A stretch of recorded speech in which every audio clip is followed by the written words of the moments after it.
Okay guys, Batak. First alis natin. Hindi pala. Dami kong first alis daw. Pero ito, pupunta lang ako, magkakape lang ako. Kaso, umaga. Mamaya pa yung pasok ko. Magpapainit na. Kaso nahiya ako, first time ko to. Painit akong konti, pero hindi ko na siguro papakatagal. Woo! Wala na akong nakalimutan. 35. Mga 40. Giniginaw pa siya eh. Ayan, mga 40. Pwede na siguro yan para hindi tayo masyadong makapanggulo. Okay naman so far. Ayan. Pinractice ko kagabi na hindi na nagka-clutch kapag kaya. Ayan o. Batak tiis talaga. Kasi sanay ako eh. Kunyari ngayon yung magsuslow talaga. Parang naano ako nung walang clutch. Nahihirapan sanayin ba. Gandang araw, malamig-lamig. Mga 25 bata. Yun yung malamig sa atin eh. Yan, dapat pala pag ganyan gear 3 na lang. Ay, umagal ako ulit. Maingay kaya ito masyado. Sana hindi naman Wala pa naman nagre-reklamo sa namin, subdivision for now. Yan, kapag ganyan, kapag may preno, hindi ko kayang pigilan na huwag mag-clutch. Feeling ko mamatay. Gear 3 na, nagkukulang pa rin ako sa buwelong unti. Papag-gear 1 ako dito boys Medyo takot-takot pa ako sa traffic eh.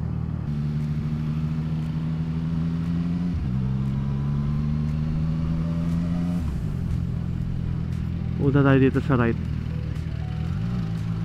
Okay. Right ulit.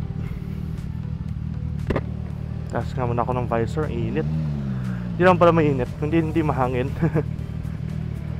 So ayun, pupunta tayo sa Starbucks sa may Friendship para magkape. Kahit na madaming kape sa bahay, alam niya, gusto lang lumibot.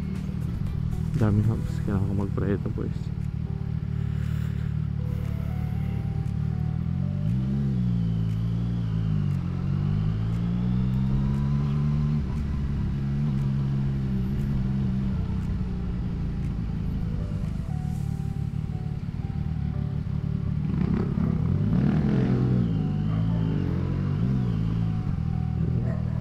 Hindi ko maunahan. May hina-hina pa yung load ko Sira yung clutch ko yan boys. Lasaw. Puro ko clutch eh. Dumami yung gas ko. Kapon parang nakita ko 130 kilometers na lang. Yan biglang naging 150. Gumagaling na ako mag-ride. Napapansin niya na hindi na ako laging nasa primera. Dito na. Ito na yung daan na yan, yung Friendship mismo. So sa may Starbucks ako pupunta ba. Bale.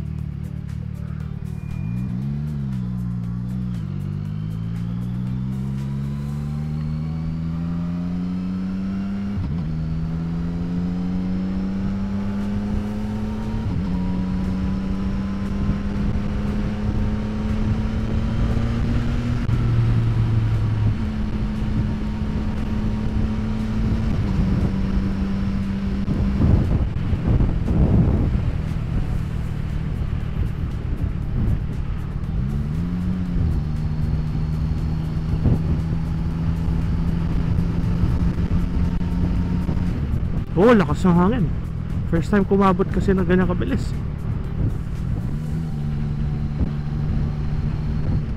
Medyo takot pa ako dito sa truck. Iyan ko na lang muna siya sa ngayon boys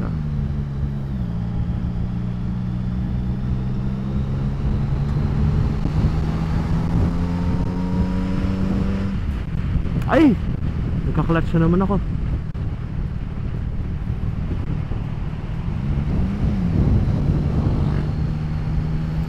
Hindi ko maabuso yung lakas ng motor boys. Hanggang 70-70 lang yung kaya ko.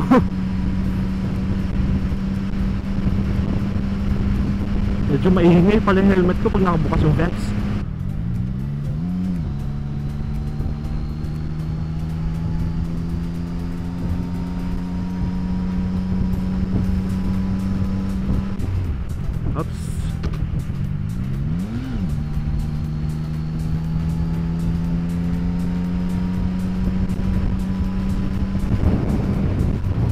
sunrise, boys.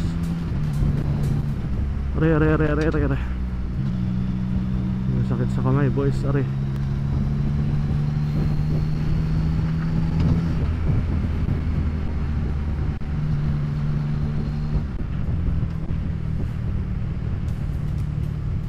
Dapat pala dito ako sa ano, sa inner. Pag nananaginip ako, parang kaya kong sumaksak sa mga yan, no? Pero kapag nasa totoong buhay na, hindi na. Are. Oops, may basahan. Are. Ang sakit sa kamay.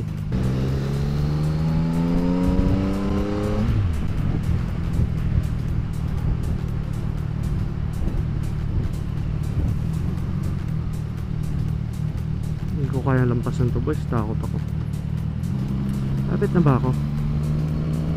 Parang malapit-lapit na ako eh.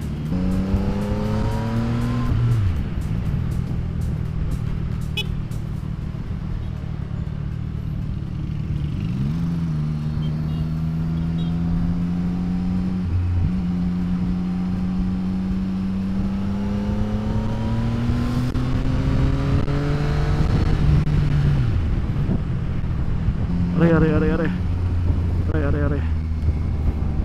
Masakit. Hirapan ako sports bike, boys. Di pa ako sa super duper.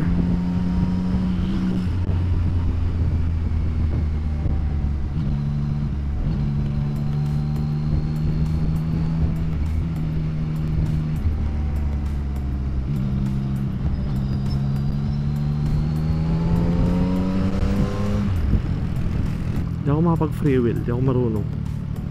Iba nini-neutral daw nila. Tinanong ko yung nasa dealer kung paano ba mag free wheel talaga. Kaso ang style ko, gitna nung gear magka-clutch ako para mag free wheel. Kasi pag hindi, nag-engine brake. Kaya yun, doon ako medyo nahihirapan pa i-balance. Are.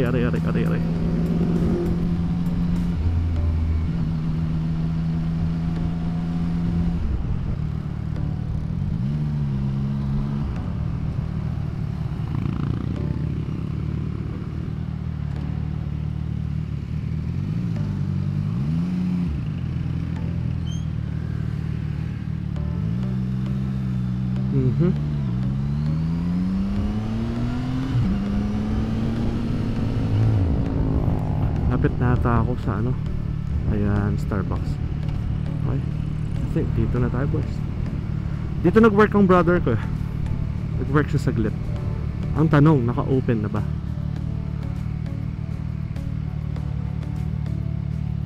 Sir!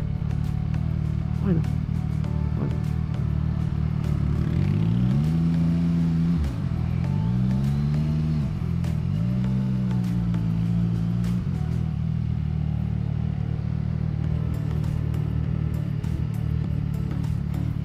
Ay, nandito. Okay lang daw. Okay.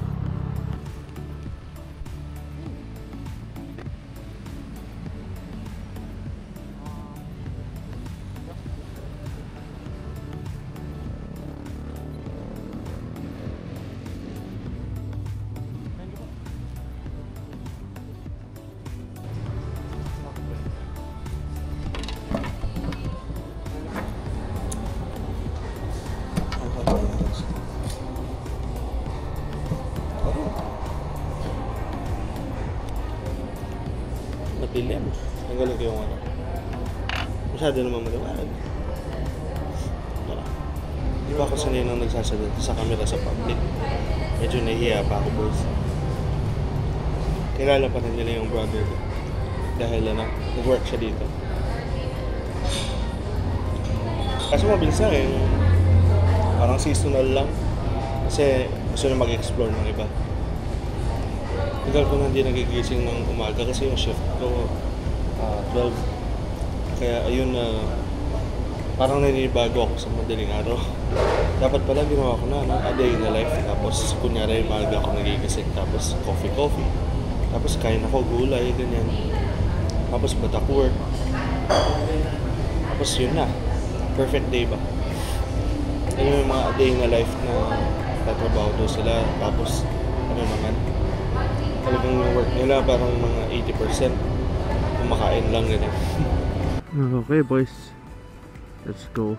Tapos na akong mag-coffee Tapos medyo na-konsensya ko kasi masyadong mahal yung aking coffee para sa morning ride. But gumastos na tayo agad ng mga $250. Ngayon, tatry natin umikot. Imbes na diretso ako pa uwi, ikot tayo sa tabi ng Clark. Ay, mainit na agad. Na kailangan ng hintay. Ay, puta ka.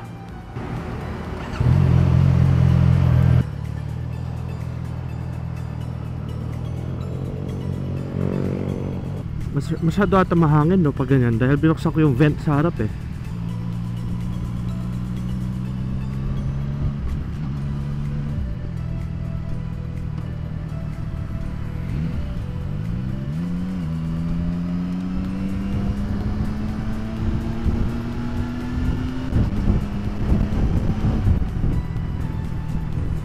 pala hindi na ako nag-clutch doon. Kamali ako. Sige. Unahan ko na sana, biglang may tao. Hindi ko kaya unahan, may hinay loob ko boys. So siguro medyo boring tuloy. Pero may hina kasi loob ko So ngayon, hindi ko siya maunahan ba. Inisip ko baka biglang hindi ko maabot, biglang may lumitaw na oncoming. Try ko na tayo pasok sa Clark, no? Sulit naman sa kasayan, no? Gaya nung isa kong video, sabi ko nga take risks, no? Kasi hindi naman sana yung legal risks na ganito no?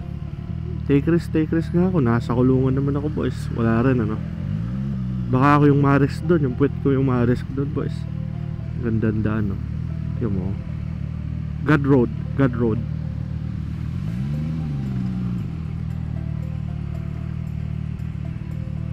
Hindi pa ako yung mga kagaya ng mga magagaling na ganyan, no? Yung mga bossing talagang magmotor.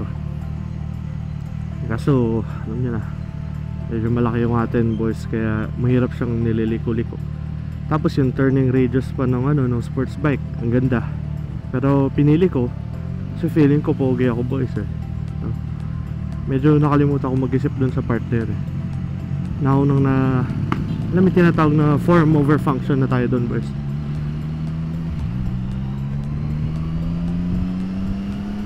Natin si kuya medyo baka abutin ako ng Pasko kahit na January pa lang. Ay!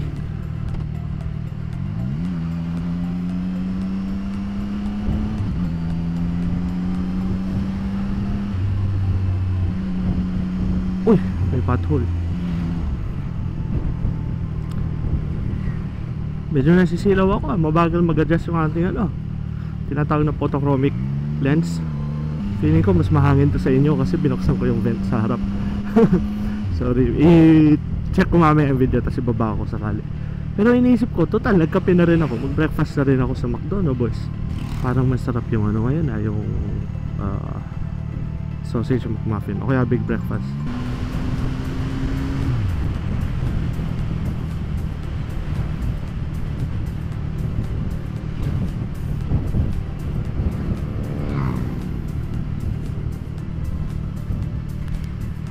Meron isang lugar dito, nag-OJT ako dati. Hotel na classic ang itsura. Pakita ko pag nakita ko. Sobrang lambot ko sa throttle boys kasi konting piga lang, putya lilipad ka.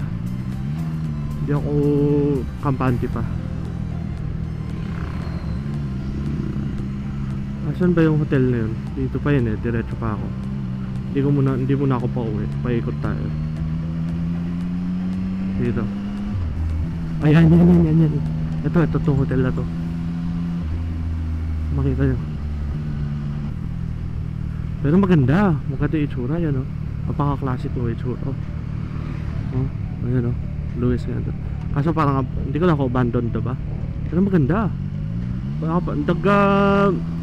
Ang naalala ko noon, nag-OJT kami dito sa loob ng Clark, parang industrial area. Kaso nag-earthquake na malakas 2019 na tayo yun. o 2019, nag-earthquake na malakas. Ang nangyari, nalasak yung mga building, tapos isa sa mga parang friend ata nung may-ari, nung CEO yung may-ari nun, parang ganon. Tapos parang yung function hall nila ginawang workplace saglit habang inayos yung building, habang inayos yung office. Kaya yun ang nangyari nung time na yun. Buti naman ngayon okay na. Pero lakas ng earthquake na yun dito sa Pampanga. Hindi ko lang kung naramdaman pa sa Manila yun, pero feeling ko kasi yung manig yung buong ano. Naalala ko yung itsura no, kasi naalala ko naglalaro ako ng The Witcher 3 boys. Ito sa Witcher 3 parang may vibrations. Ginawa, ang nagtataka ko yung vibrations parang lumabas sa game boys. Naglalaro ako, may vibrations, tapos biglang nag-shake yung totoong bahay.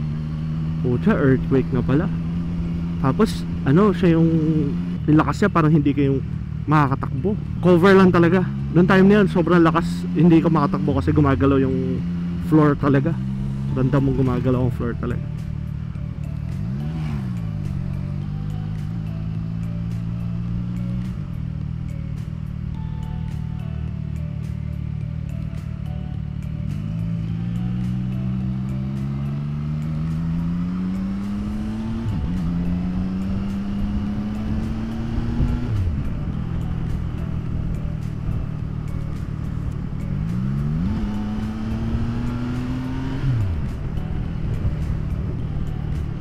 Mahangin ah. Ay, ang dami na, traffic na. No, sa ba? 7:30. Uy, uy, uy. Wow, wow, wow. Shit. Thank you ha. Di naman kinuha yung daan masyado, ano boys? Mga 20% lang ng daan yung kinuha yan, no?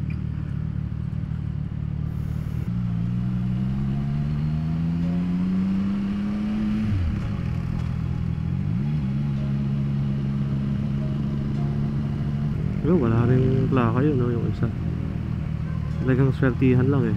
Kaso ko, feeling ko kasi medyo parang mahirap sabihin, pero pagkukulang din kasi nila. Ang tagal nila magbigay eh. 1 week, 2 weeks kayang hintayin, pero 2 months daw. 1 to 2 months sabi. Medyo sayang naman yung motor mismo. Hindi mo man malabas. Okay lang sana kung ano yung may temporary permit. Tapos pwede mo malabas, hindi pa mga lawak. Pero talagang zero, as in kailangan, ang expected sa'yo, itago mo sa garahe mo for 60 days or more. Kahit na ilang months ka nang naghihintay, hindi mo man pwedeng gamitin. Di ba nakakabagot na konti boys?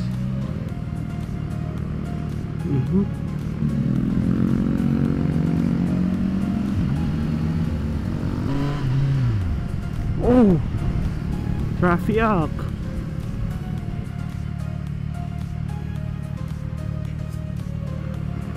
Bakit naman traffic dito? Oh, makikishade muna tayo dito saglit sa van. Dapat punta ako sa kanan boys. Ayun, ang dami nagmumotor dito eh. Dito sa kanan. Uy, saan ako pumunta ah? Bakit ako dito napunta? Grabe. Ah, pasukan. 7:30 banda, no?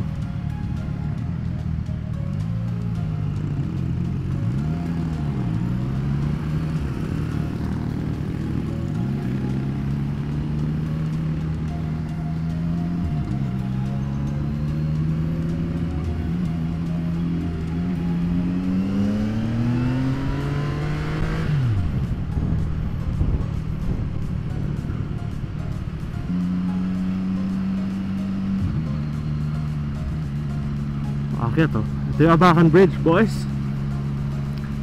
Isa sa mga pinaka busy na bridge dito sa Angeles.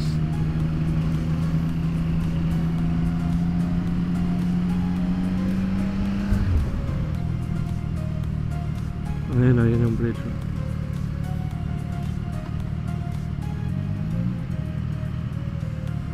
Ayan, kailangan lang mag-iingat dito.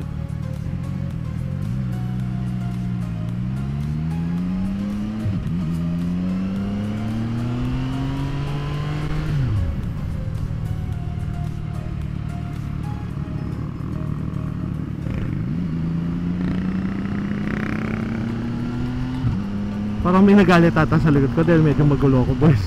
Sorry po, Manong.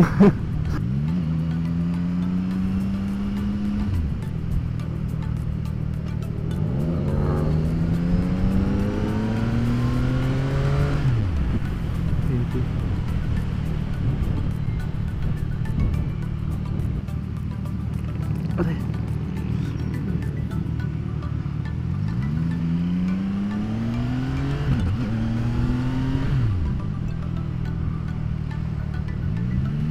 Uy, ang ganda nung kay kuya. Ano naman yung kanya, parang classic na motor.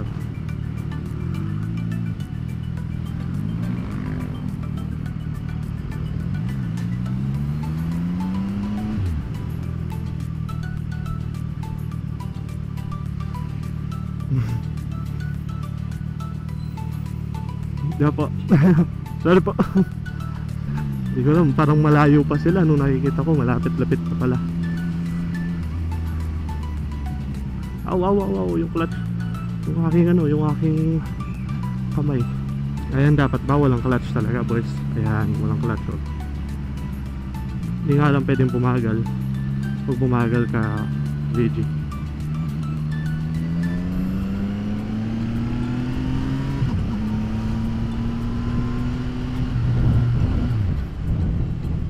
Ups. Oh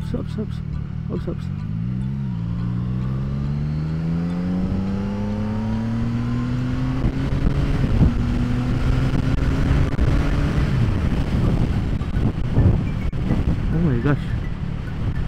Bandang around 90, sobra na pala ang hangin, ano? As in sobra. Hindi ko expect na ganun kalala yung hangin. Kasi bandang 160, okay, medyo meron. Pero bandang 90, malala, boy. Dito ako sumasakay, boys, pag nagmamanila. Pero naisip ko, so far, parang putya, mahirap ata magmanila ng ganito, kasi sobrang lala sa kamay. Hindi ko ma-imagine yung expressway, o baka kailangan ko lang ng practice pa.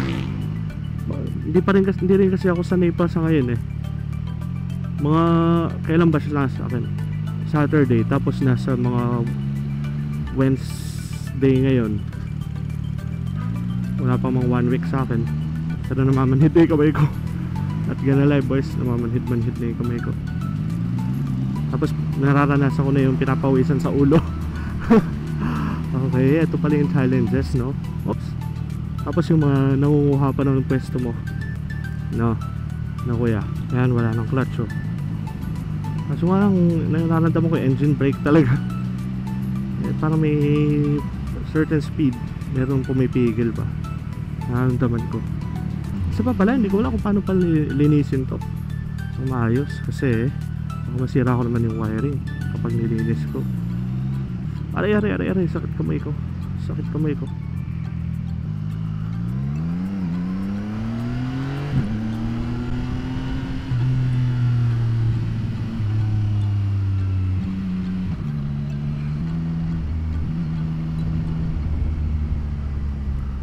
Second gear ako ulit dahil medyo mabagal na dito. Hindi ko lang kung tama ba yung diskarte ko, pero wala. Diba?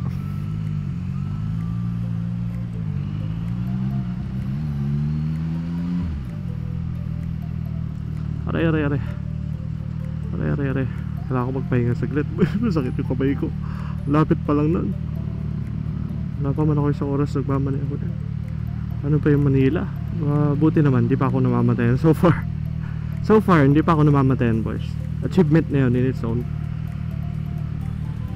Hindi ko kaya sumiksik sa mga kagaya ng ginagawa nila. Mahina pa yung loob ko, boys. Ito na yung McDo. Ito yung SM Telebastagan, boys. SM Telebastagan, no? Kunyari, rare yung SM, no? Pero parang sa lahat meron. At least isa. Mga major na roads. Oof. Shit. Woo. masaya naman yung current ride natin ngayon, boys.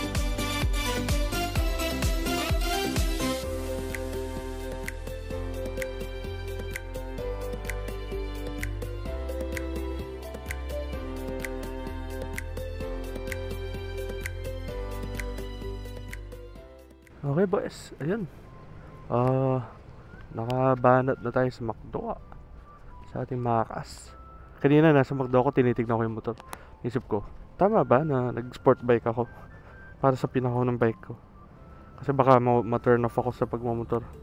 Kapalit ng pagiging pogi. Tapos di naman ako sigurado kung pogi ako kasi yung chan ko laki. Kaya hindi ko lang kung tama ba talaga yung pinili ko, boys. Mainit naman na to. Hindi na kailangan pa initin pa. Hindi na akong malis. Uy, ang cute oh. Cute ng car oh. Galing. Maliit ng parang van na off-road yung dating. Napakalupit naman nun, sir. Labat! Bas. Bait naman ng mga tao no, boys. Pag umaga talaga, no? Dahil di pa mainit.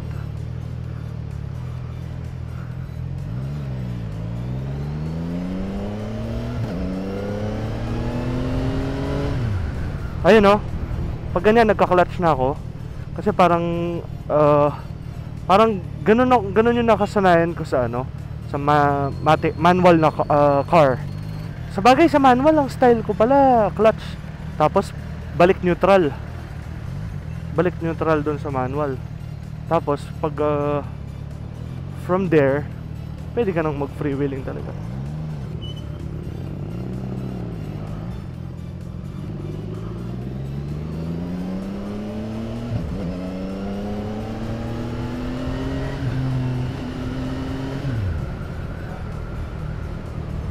Pero medyo nasasanay na.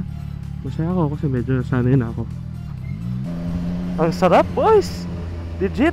Ang saya, parang ang freeing nung ano. Ewan ko ba kung, hindi ko rin kasi masabi. Baka medyo may bias lang ako ngayon. Kasi parang gusto ko talaga dati. Or baka dahil sinasabi ko lang na may freedom kasi first, parang own vehicle ko. Hindi ko lang kung dahil ba motor siya kaya sinasabi parang may freedom. O dahil yun nga, hindi ko na kailangan magpaalam para gamitin, ganun. Pero alam niyo, for some reason nakakatawa. Nararamdaman ko pa rin na kailangan ko magpaalam para gamitin siya. Dahil sanay ako, umihiram lang ako sa parents ko, 'di ba? Ng ano, yun nga ng kotse. Kaya ngayon parang subconsciously feeling ko talaga hindi pa rin pwede, ganun. Nakakatawa. Sabi ni mami ko, dapat lang daw para alam niya kung saan ako pupunta parate. Alam niyo naman, mga mami nag-aalala parate.